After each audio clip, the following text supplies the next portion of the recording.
शिवाय। घृष्णेश्वर भगवान की जय। जनार्दन स्वामी महाराज की।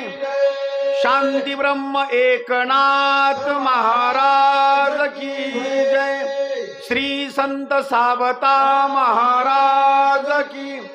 पंढरीनाथ भगवान की जय। माऊली ज्ञानेश्वर महाराज। जगद्गुरु श्री संत तुकाराम महाराज की जय। अवधूत चिंतन श्री गुरुदेव पवन पुत्र हनुमान। छत्रपती शिवाजी महाराज। धर्मवीर संभाजी महाराज। अपने अपने माता पिता की, अपने गुरुदेव की। भारत माता की, भारत माता की। हर हर हर हर। ओम नमः शिवाय, ओम नमः शिवाय, ओम नमः शिवाय।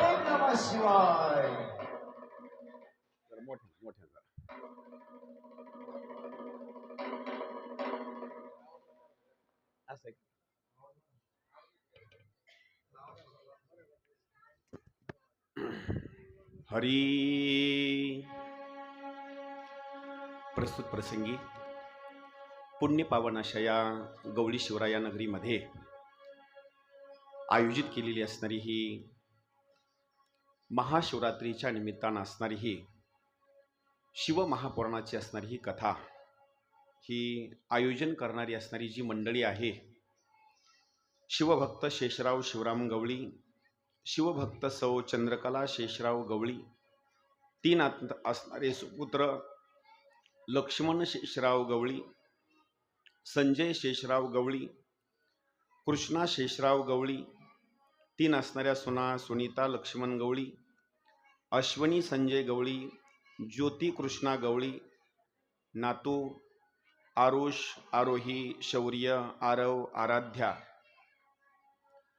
बहीण जनाबाई भागीनाथ नवपुते चिकलठाण, कैलासवासी वैकुंठवासी वेणूबाई नारायण जाधव शिल्लेगाव, भाऊ कैलासवासी वैकुंठवासी सुभाष शिवराम गवळी, गंगा भागीरथी शकुंतलाबाई सुभाष गवळी, दोन असणारे पुत्र सचिन सुभाष गवळी, महेंद्र सुभाष गवळी, दोन असणाऱ्या कन्या मंगल दीपक कावडे चिकलठाण, संगीता अंकुश फाळके गवळी शिवरा, दोन असणाऱ्या सुना सुनीता सचिन गवळी, प्रणाली महेंद्र गवळी, नातू आयुष श्रीशा, समस्त गवळी परिवार, गवळी शिवरा तालुका गंगापूर जिल्हा छत्रपती संभाजीनगर गावातील संपूर्ण असणारी मंडळी, लहानथोर मंडळी यांच्या सहकार्यानं, मित्रपरिवाराच्या सहकार्यानं, पाहुणे मंडळीच्या सहकार्यानं, आपल्या जवळचे असणारे काही गावं आहेत यांच्या सहकार्यानं या ठिकाणी काही नवीन असणारी भजनी मंडळ या ठिकाणी आलेले आहेत, यांच्यासुद्धा सहकार्यानं बरं का. एकट्याचा नोही खेळ म्हणून मेळ मेळविला. एकट्याचा कोणाचा सुद्धा खेळ नाही, सगळ्याच्या सहकार्यानं असणारी या ठिकाणी शिवमहापुराणाची कथा या ठिकाणी चालू आहे.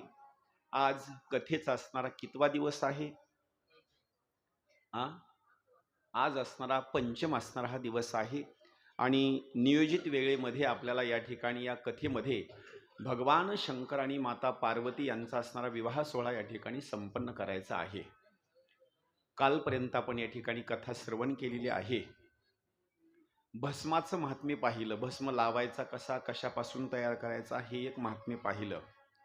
नंबर 2 रुद्राक्षाचा महिमा पाहिला. त्या रुद्राक्षाला मुख किती असतात याचा एक महिमा पाहिला. 14 मुखापर्यंत रुद्राक्ष असतो. कोणता रुद्राक्ष घातल्याच्या नंतर काय फळ मिळतं याची असणारी काल आपण या ठिकाणी कथा श्रवण केली. आज या ठिकाणी आपल्याला कथा श्रवण करायची आहे, ती म्हणजे विशेष स्वरूपामध्ये आज या संपूर्ण जगताला मोहून जर कोण टाकला असेल तर संपूर्ण जगताला मोहून टाकणारे या ठिकाणी दुसरे तिसरे कोणीही नाहीत, भगवान शंकरांनी आपल्याला मोहून टाकलेला आहे. त्याला खाली घ्या आता तिकडं. तिकडे जरा लहान लेकर आहे, त्यांना जरा शांत बसवा थोडंसं. आता या संपूर्ण जगताला मोहून जर कोणी टाकलं असेल तर दुसरं तिसरं कुणी सुद्धा असणार मोहून टाकलेलं नाही. एक भगवान शंकर, आणि भगवान शंकराची शक्ती आहे ती सती असेल, पार्वती असेल, आदिमाया शक्ती असेल. या मायेनं आणि भगवान शंकरानं सगळ्याला मोहित करून टाकलेलं आहे. बर, या दोघाच्या शिवाय या सृष्टीमध्ये काही सुद्धा खेळ होत नाही. कोणी जर म्हटलं का नाही कुठला देव आणि कुठलं काय, आम्ही देवाच्या पाया पडत नसतो, दर्शन घेत नसतो, काही करीत नसतो. अरे तू दर्शन घेतलंस तरी आणि नाही घेतलंस तरी देवाला काही फरक पडत नाही बरं का. तू दर्शन घे अथवा न घे, पण वेळ जर तुझ्यावर आली ना, तुला कुणी सुद्धा पुन्हा सोडवू शकणार नाही. एक दिवस जर वेळ तुझ्यावर आली तर एक ना एक दिवस तुला मंदिरामध्ये जाऊन देवाच्या समोर नाकच घासावं लागल. कुणी म्हणतं मी काय एकादशीन काय सोमवार आणि हे, अजिबात नाही. जोपर्यंत हे शरीर आहे तोपर्यंत घमंडपणामध्ये देवाला मानत नाही. पण याच्यामध्ये एकदा फुग्यासारखी हवा निघून गेली ना, मग मात्र देवाला मान्य करता सुरुवात करतो. काही वयोवृद्ध माणसं आहेत, मला म्हणतात महाराज तुम्ही आळंदीचे का? म्हणलं हो आळंदीचाच आहे मी. एक हरिपाठाचं पुस्तक आणतो का? मी म्हणलं का? नाही पाठ करू वाटायला आता. म्हणलं नका पाठ करू आता तुम्ही एकच पाठ करा, कोणत्या दिवशी जायचंय त्या दिवशी. आता काय पाठ करायची वेळ आहे का? अरे जोपर्यंत हे सगळं सिद्ध आहे, हात चांगले आहेत, पाय चांगले आहेत, तोपर्यंतच आपल्याला काय परमार्थ करायचं. सगळं सिद्ध आहे, हात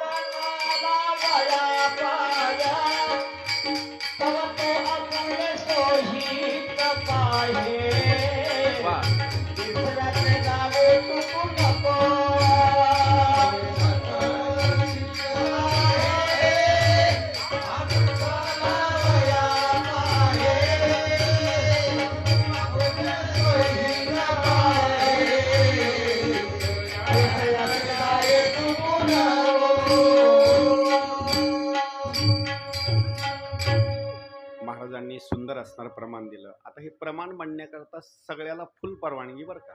कुणाचंही प्रमाण मी थांबवणार नाही, काही नाही. फक्त प्रत्येक जण एक लक्षात घ्यायचं, प्रमाण म्हणायचंय ना फक्त सिंगलमध्ये चालायचं बरं का. डबलमध्ये प्रमाण कोणीच म्हणायचं, फक्त सिंगलमध्ये. सगळ्याला संधी, धावत्या वेगामध्ये प्रमाण चालू द्यायचं. जव हे सकळ सिद्ध आहे, हात चालावया पाहे, तव तू आपुले सोहितच पाहे, तीर्थयात्रे जाय चुकू नको. अहो या ठिकाणी मी असेल, तुम्ही असेल, सगळं जग असेल, मोहून जर कोणा टाकला असेल, एक आदिमाया शक्ती. नंबर 2 भगवान शंकर. लक्ष करून उत्तर द्या. आज सगळे या ठिकाणी मंडपामध्ये येऊन बसले, तुम्हाला कुणा मोहून टाकलेला आहे? तुम्हाला इथं जर मोहून कोणा टाकला असेल, एक म्हणजे मायेनं सुद्धा मोहून टाकलेला आहे, आणि भगवान शंकरानं तुम्हाला मोहून टाकलं. इथं काही तुम्हाला काही गादी टाकली का खाली बसायला? काही गादी टाकली का तुम्हाला? अजिबात नाही. साधी चटई आहे, त्या चटईच्या खालून काही जणाला दगड टोचत आहे, तरी सुद्धा माणूस अजिबात कुणी तक्रार करत नाही. त्याचं कारण एक आहे, अरे बाबा आपल्याला मोहून टाकलेलं आहे. आज सगळे तुम्ही इथं येऊन बसलात ना, खरं सांगू तुमच्या हृदयामध्ये भगवान शंकराचा वास आहे. मोकळे माणसं बसत नाहीत असं. आणि खरं सांगू आज तुम्ही भगवान शंकरा करता बसलात. कुणा करता? भगवान शंकरा करता बसलात. तुमच्यावर जर वेळ आली ना, भगवान शंकरा जर वेळ जरी नसेल, तुमच्यावर एखादी अडचण जर आली, तर तुमच्या करता भगवान शंकर येऊन त्या अडचणीच्या ठिकाणी स्वतः येऊन भगवान शंकर त्या ठिकाणी बसतील, नवे नवे वेळ काढतील. का? तुमच्या संसारामधला वेळ तुम्ही देवा करता काढलेला आहे. देव तुमच्या करता वेळ काढणार म्हणजे काढणार. आज आपल्या सगळ्या जणाला या ठिकाणी भगवान शंकरानं मोहून टाकलेलं आहे. राहू द्या आता, खाली खाली ठेवून द्या, तिथंच ठेवून द्या. अण्णा तात्या तिथंच राहता तुम्ही. आता या ठिकाणी मोहाच्या बाबतीमध्ये आणि मोहून टाकण्याच्या बाबतीमध्ये आपण मोहून गेलो, याच्यामध्ये काय कौतुकाची गोष्ट आहे. खरं सांगू या ठिकाणी मोहून टाकत असताना फक्त एक काम करायचं, अभिमान मात्र कधी सुद्धा करायचा नाही. कधीच अभिमान करायचा नाही.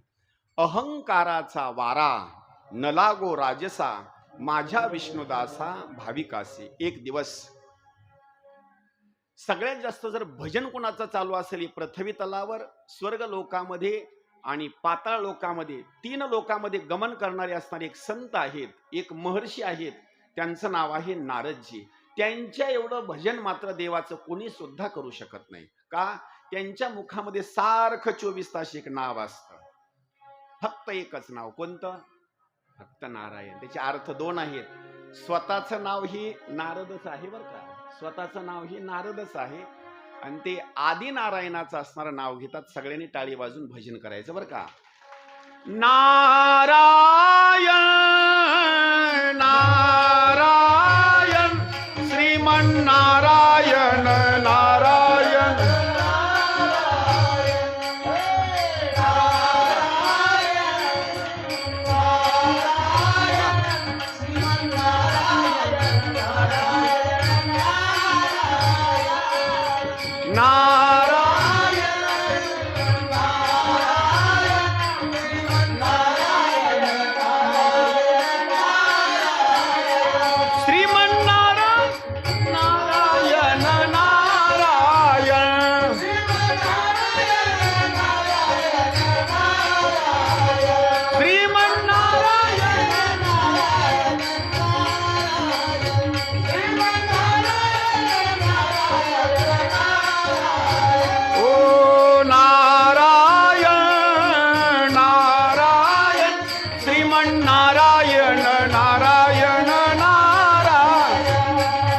नारायण.